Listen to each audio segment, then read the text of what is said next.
Olá pessoal, novamente vamos dar continuidade à resolução de questões, né? Então nós paramos na 10ª questão, aí vamos prosseguir, né? Com a questão, né? A 10ª, como Agostinho, né? Santo Agostinho distingue a ordem natural da ordem econômica. Então é interessante isso, né? A separação, eu quero que vocês compreendam. Vejam só, a separação da ordem natural e econômica é base de toda a reflexão, é isso, medieval sobre o valor.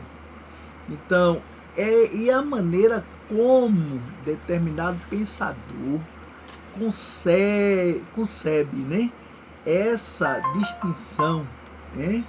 Então, concede essa distinção, né? Então, na realidade, matiza as posições particulares, né? Matiza as posições particulares, né? De cada qual. Então, Agostinho separa, né? As duas ordens, associando-as respectivamente ao atendimento das necessidades, né? Das necessidades naturais, né?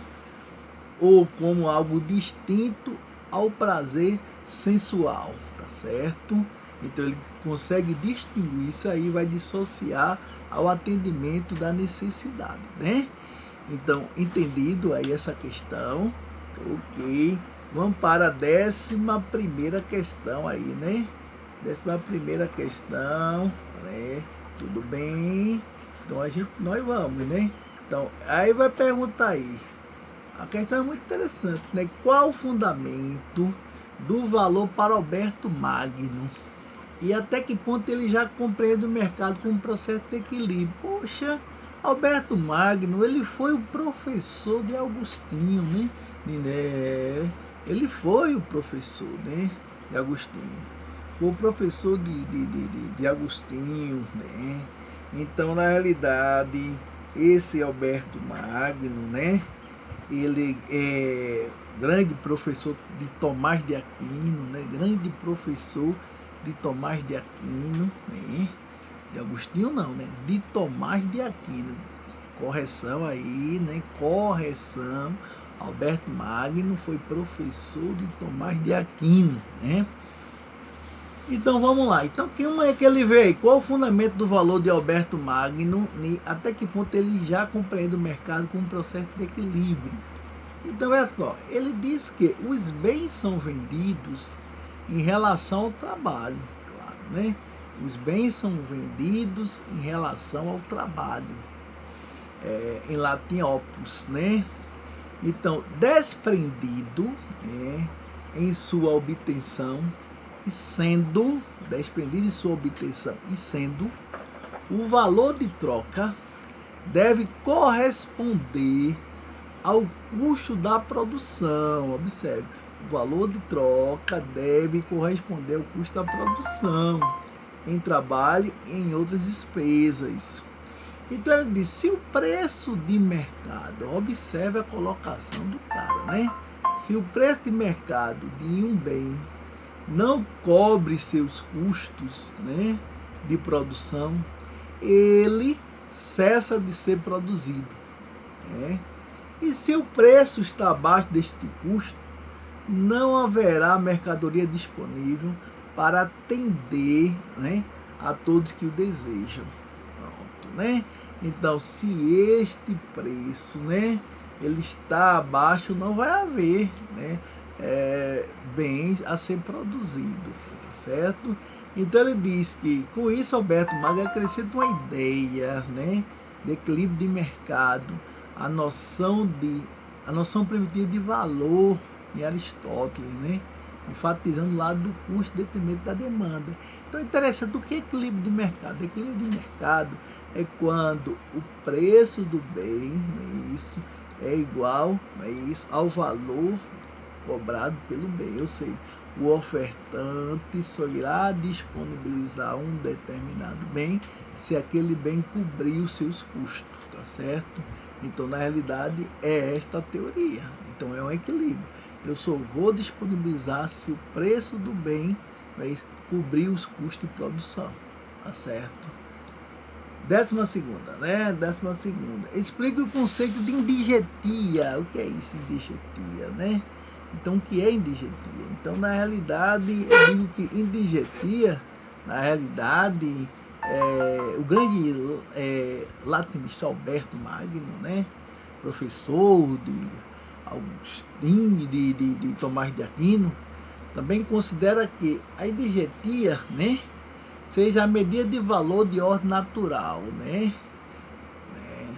Considera que as necessidades humanas diante da escassez, que chama indigetia, que seja a medida do valor da ordem natural. Então a gente pode dizer que indigetia é a necessidade da ordem humana, né, diante da escassez, é a necessidade da necessidades humanas diante da escassez, né? Então, indigetia, necessidade humana diante da escassez. Ok, beleza. 12ª, né? Então vejamos, tá dando para entender legalzinho aí, né? Qualquer coisa é só mandar mensagem, né? Isso, eu quero que vocês simplesmente tirem 10 aí na prova. Mas daqui a 2 semanas vai ser o trabalho acadêmico, vai ser algo maneiro, né? Isso só para a gente revisar tudo isso aí. Então, como Tomás de Aquino separa a ordem natural da ordem econômica, né? Então, na realidade, a gente falou de Agostinho, agora é Tomás de Aquino, né? Então, como Tomás de Aquino, ele separa, né? Então, de novo, não. A outra foi Santo Agostinho, agora é Tomás de Aquino, né? Então, vejamos, a ordem, veja só, ele diz o seguinte: posso dizer que em Aquino, né, Tomás de Aquino, o valor depende das necessidades, né? Em Aquino, o valor depende das necessidades, né? O prazer diante da escassez, né? Então, vejamos, né? O valor, ela depende da necessidade. Então, quanto maior a necessidade do bem, maior vai ser o preço do bem. Maior a escassez do bem, maior vai ser o preço do bem. Então, essa é a relação que caminha entre a oferta e a demanda. Se aumenta a necessidade, aumenta a procura e diminui a oferta, aumenta o preço do bem. Claro, né? Se o bem está escasso, como é que eu vou colocar um preço baixo? Então, a ordem natural dos bens, observe, a ordem natural dos bens corresponde ao plano do Criador e discutir a importância relativa que eles adquirem nessa ordem é prerrogativa de quem? Da teologia, né? Então, a economia discute o modo como o homem avaliam a importância dos bens, né? E aqui não afirma, observe, preste atenção, né? Aqui não afirma que o fazem comparando as utilidades atendidas por cada bem, nos respectivos montantes em que estão disponíveis.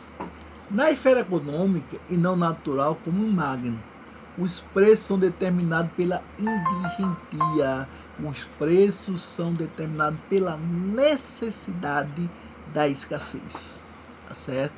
Então, maior a necessidade do bem, é isso, maior a escassez do bem, maior vai ser o preço do bem, tá certo? Entenderam? Tá claro? Muito bem, parabéns para vocês aí, tá certo? Então, comente a passagem, esta passagem do capítulo, né? Então, aqui não oscila, né, entre uma compreensão da vida econômica, né, como um sistema, e uma posição moralista, como um sistema e uma posição moralista conservadora, né, e preconceituosa da economia. Eita, o que aquilo quer dizer com isso, né? Então, Aquino oscila entre a compreensão da vida econômica, isso, como um sistema e uma posição moralista, conservadora e preconceituosa. Embora tenda a acreditar, embora preste atenção, embora tenda a acreditar que o preço de mercado é resultado do objetivo de forças impessoais, ele despreza o espírito comercial. Ele despreza o espírito comercial e acreditava que o Estado deveria controlar a atividade do comércio pela imposição das sanções. O Estado deveria controlar as atividades do comércio pelas sanções, né? Então, a base normativa para o estabelecimento deles era o que? O conceito de preço justo, né? Ou seja, os escolásticos vão interpretar o preço de equilíbrio no modelo tomista como resultante de um desígnio divino, né? E equivalente ao preço justo, né? Então, na realidade, então vocês vão ter aí a concepção de Aquino que o Estado deveria, na realidade, gerir a questão dos preços, né? Então, Aquino, o que para Aquino determina o preço justo? O que é o preço justo? É possível conciliar, né, a teoria, né, você conciliar a teoria do preço justo com a explicação dos preços pela indigentia e do valor do produto, não é isso? Ele é atribuído, né, à questão da necessidade, da escassez. Muito bem, né? Então vejamos, então para a noção tomista de preço justo, né, de acordo com Aquino, né? Então ele diz, o preço justo, meus prezados e minhas prezadas, o preço justo deve remunerar apenas o suficiente para reproduzir, né, isso, a condição tradicional e costumeira da vida do comerciante, pagando pelo, né, custo usual de produção, pela distância, né, isso, e tempo de deslocamento do bem, pelo risco de transporte, né, isso, bem como pelo tempo de esforço requerido na busca do comprador. Então vejamos, então, toda a prática de preço acima ou abaixo do valor justo seria, na realidade, o quê? Uma iniquidade, uma prática ilícita que deveria ser combatida a qualquer custo. É isso. Observe, toda a prática de preço acima ou abaixo do valor justo seria considerado que uma iniquidade. O valor impessoal de mercado, determinado pelo balanço das indigentias, da necessidade, né, deveria de alguma maneira corresponder ao preço justo. Ou seja, no entanto, a relação entre o conceito e o outro não é bem esclarecida por Tomás de Aquino, né? O preço justo era então definido com base nos custos, né? Enquanto que o preço teórico em Aquino, né, fundamentava-se no lado da demanda. Preço justo no custo, maior o custo, maior o preço. E preço teórico na demanda, né? Aumentou a demanda, aumenta o preço. Diminui a demanda, diminui o preço, né? Isso não quer dizer que a análise do preço justo seja objetiva, né? Ou seja, pois a noção enfatiza o que? O sacrifício de vendedor, pensador, também em termos subjetivos, né? Como significando sacrifício, né? E produtor avalia estar incorreto. Ok, então beleza aí, pessoal. Vamos mais uma 15ª questão, tranquilidade absoluta, né? Então, na realidade, estão gostando, é isso, vamos lá, vamos dar a sua sugestão, estão entendendo, está melhor assim, porque você vai poder rever, né? Ler, reler, assistir, depois assistir novamente, de forma, né, exaustiva, de acordo com o seu tempo, beleza? Então, cita e comenta as críticas de Cortes, né, ao conceito de preço justo, né? Então ele diz, a crítica de Cortes, né, começa por questionar, né, se o desejo, né, observe, o cara diz, se o desejo deve ser sempre o determinante fundamental do valor. Se o desejo deve ser sempre, né, o fundamental do valor. É isso. Então, desejo, né, ou a necessidade pelo bem vai determinar o preço do bem. É justo isso. Então ele diz que algo não é precioso em si mesmo, só porque a preferência do comprador é forte. Haveria nessa concepção um elemento de moralidade, pois é errado, não é isso, querer tirar vantagens dos desejos intensos do comprador, como quem negocia drogas e preços elevados, explorando o desejo intenso dos viciados, né? Então, uma coisa muito interessante, né? Então haveria nessa concepção um elemento de moralidade, né? Ou seja, pois é errado querer tirar vantagem dos desejos intensos do comprador, ou seja, como quem negocia drogas a preço elevado, explorando o desejo intenso do viciado. É justo isso? Né? Então, é justo eu sou fumante e o cara cobrar preços absurdos, né, por uma carteira de cigarro ou por uma cerveja, porque eu sou viciado em cerveja, e assim sucessivamente. Vamos lá. Qual a crítica de Cortes ao uso do desejo humano como fundamento do valor?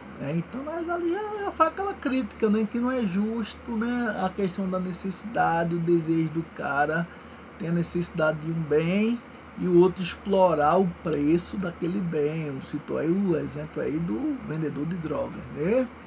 Então ele diz que a noção de preço justo, né, seria determinada, observe, seria determinada caso a caso, né, e uma lei que controlasse os preços com base, né, com base nesse critério, deveria ser bastante flexível, né, e observar cada contexto.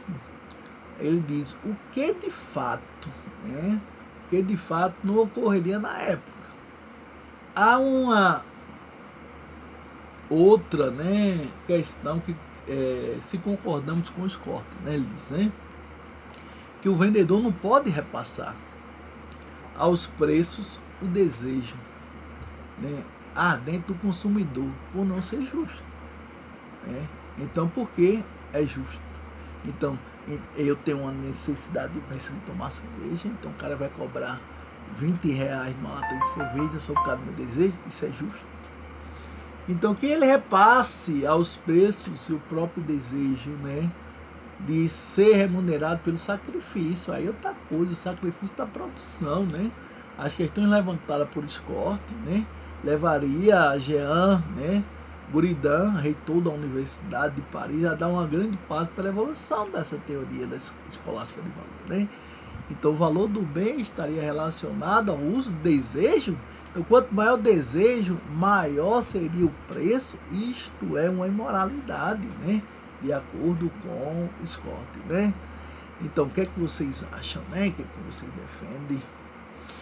Então, comente as inovações ao conceito de Gentier, né, feitas por Henry Freeman.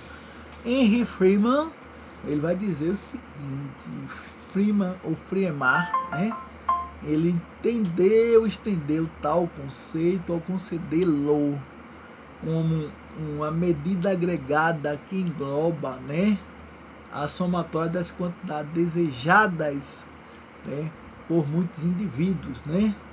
Então, indo além, ele diz que o valor depende dessas quantidades em relação ao que está disponível no mercado. Ou seja, depende da demanda à face da escassez, né? Então, ele vai, na realidade, ele vai perceber com clareza, né, que o preço é um fenômeno que depende também da oferta. O preço depende da oferta. E, de certa forma, ele incorpora, né, esse lado e diz que o valor é determinado pelas necessidades, né, necessidades comuns de algo. Entretanto, ele vai dizer, ele ainda está longe de um modelo satisfatório, né? Então, na realidade, ele diz que essa questão da necessidade, da escassez, né? Isso que ela vai aumentar, e vai colocar também essa questão do valor, né? Que vai depender da quantidade de mercado, a lei da oferta e a lei da demanda. Ou seja, se nós temos mais oferta de produto no mercado, o produto vai ter um preço reduzido. Se nós temos pouca oferta de produto no mercado, evidentemente que o preço vai ser mais, mais alto, né? Então, o que determina os preços para Buridan? O que determina os preços para Buridan? Então, eu acredito que algum de vocês, ele fala aí a questão de utilidade e demanda, né? Então, ele diz que o mercado é o melhor juiz de valor. O mercado, ele é o melhor juiz de valor. Então, quando para lá acorremos, consideramos a avaliação do mercado, se intervir nele. Então, Buridan diz, aproxima-se uma análise do modelo moderno, né, de mercado, de concorrência, né, e sua visão virá afetar o pensamento econômico. Então, na Europa, né, continental, né, mais que na Inglaterra, a pobreza, né, isso ele diz, a pobreza é a condição, é isso, de que não tem o que deseja, né? A condição de que não tem o que deseja, né? Mais uma vez promovido pelos recursos financeiros, o pobre consegue solucionar a demanda, né? E o que irá depender também da utilidade que ele atribui ao bem, né? Então, veja só. Então, Bourdieu diz que a utilidade, né, é uma experiência psicológica, mas ele enfatiza também as propriedades que os bens possuem, né? Então, que nos leva a desejá-lo. Então, quanto maior a utilidade do bem, maior vai ser simplesmente o que? O valor do bem. Se o bem for encontrado por escassez, é evidente que o bem vai ser mais caro. Se o bem for encontrado em abundância, evidentemente que o valor será menor. É aquele exemplo que eu dei a vocês lá do diamante e do copo d'água, né?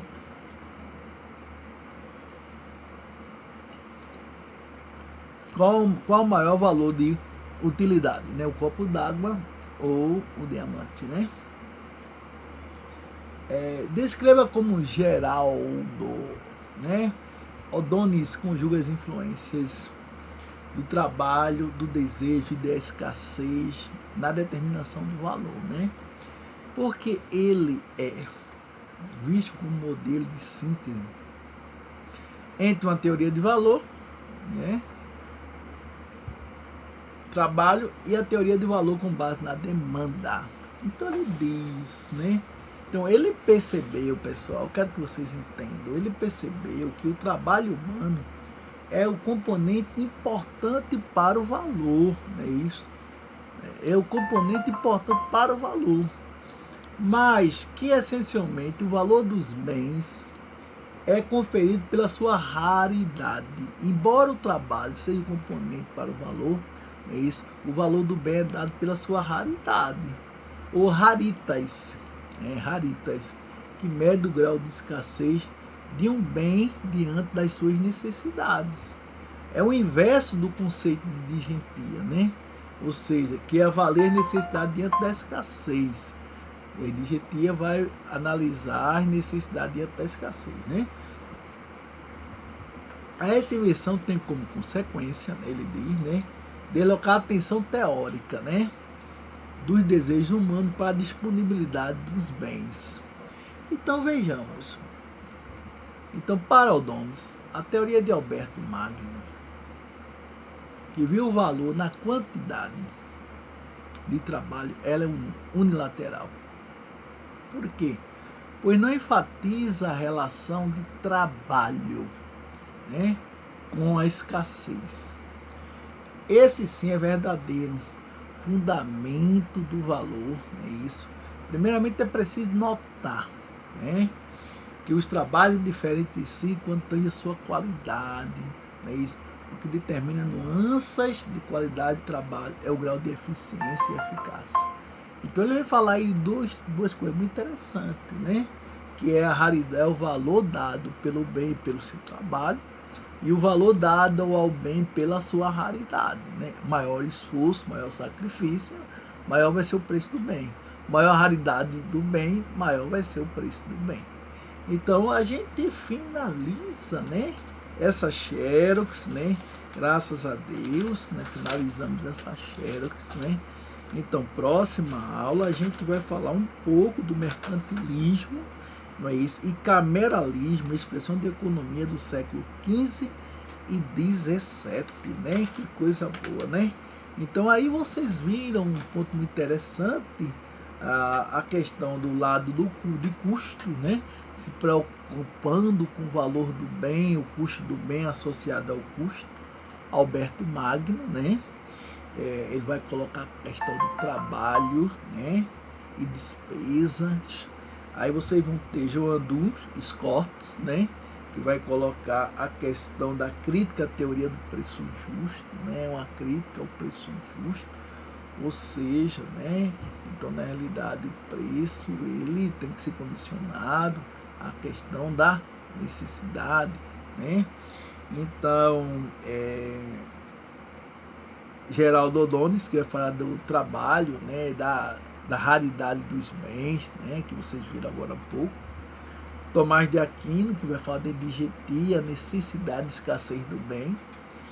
E Henry Freeman, que vai falar da demanda agregada e escassez. E Buridan, que vai falar da demanda efetiva.